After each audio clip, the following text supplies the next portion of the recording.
তো সকালে একটু দেরিতেই ঘুম থেকে উঠেছি, 6টার সময়। আগে অবশ্য 6টাতেই উঠতাম, কিন্তু এখন হচ্ছে 5:30টায় উঠে পড়ি, না হলে কাজ সেরে উঠতে পারি না। তো সকালের বাসি কাজগুলো সেরে, বাসি জামা কাপড় সব ছাড়া হয়ে গেছে।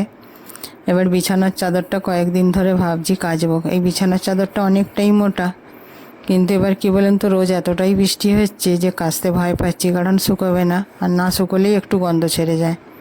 তো আজকে সকালে যখন 6টার সময় ঘুম থেকে উঠেছি, দেখছি প্রচণ্ড রোদ উঠেছে, একদম রোদ ঝালমালে আবহাওয়া।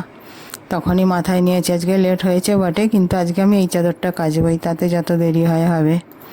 একটু রান্নাবান্না করতে দেরি হয়ে যাবে এই আর কি। তো ওই জন্য কী করলাম, সাথে সাথে একটু জল গরম করে গিজারে আর চাদরটা ভিজিয়ে দিয়েছি। তারপর মুখ টুক ধুলুম, 10 মিনিট মতো ভিজে গেল। তো একেবারে কেচে নিয়ে এই ছাদে মেলে দিচ্ছি, কারণ পরে মিলবো বললে তো হবে না, শুকোবে না। মেলে দিয়ে আবার মনে করছি বালিশগুলো একটু রোদে দিই, বর্ষা হলে মাঝে মাঝে রোদে দিলে বেশ ভালো লাগে। তো এই রোদে টোদে দিয়ে এবার রান্নাঘরে চলে এসেছি রান্না করার জন্য।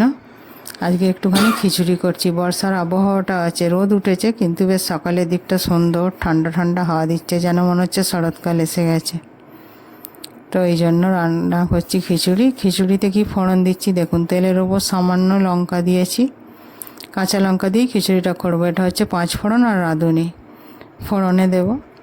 এটা ফোড়নে ভাজা হয়ে গেলে এবার এর ওপর হলুদ দেব, একটু জল দিয়ে কষিয়ে নেব মশলাটা ভালো করে। তেল ছেড়ে এলে এটা খিচুড়ির মধ্যে ঢেলে দেবো। এতে শুধুমাত্র চাল আর ডালটা নুন দিয়ে সিদ্ধ করছি, আর সামান্য একটু মিষ্টি দিয়ে দিলাম ওই চাল সিদ্ধর মধ্যে, আর নুনটা একবার চেক করে নেব। ব্যাস এইটুকু দিয়েই কিন্তু গোবিন্দভোগ চালের খিচুড়ি করব, তাতেই কিন্তু দারুণ স্বাদ হবে।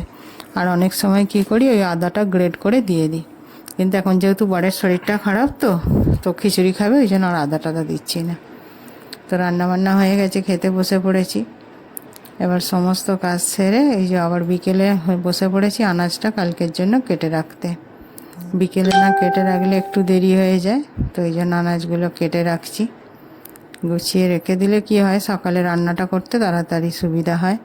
বা আরও কাজ তো থাকে, মাছ টাছ ধোয়া, তারপরে ওপর নিচে করে এই বর্ষার জন্য জামা কাপড়গুলো দিয়ে 7বার ছুটে ছুটে জামা কাপড়গুলো তুলতে আসা। আবার রোদটা যখন হয়, না দিলেও তো হয় না, দিতেই হবে, কারণ না হলে তো আবার শুকোবে না মোটা মোটা জিনিসগুলো।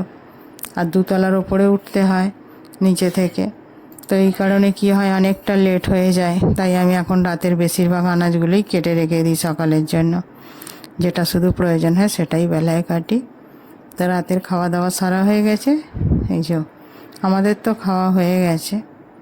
এবার হচ্ছে কি বরেরটা পরে করবো আর কি। তো এই রান্না বান্না হচ্ছে। শুভরাত্রি বন্ধুরা, সবাই ভালো থাকবেন, টাটা।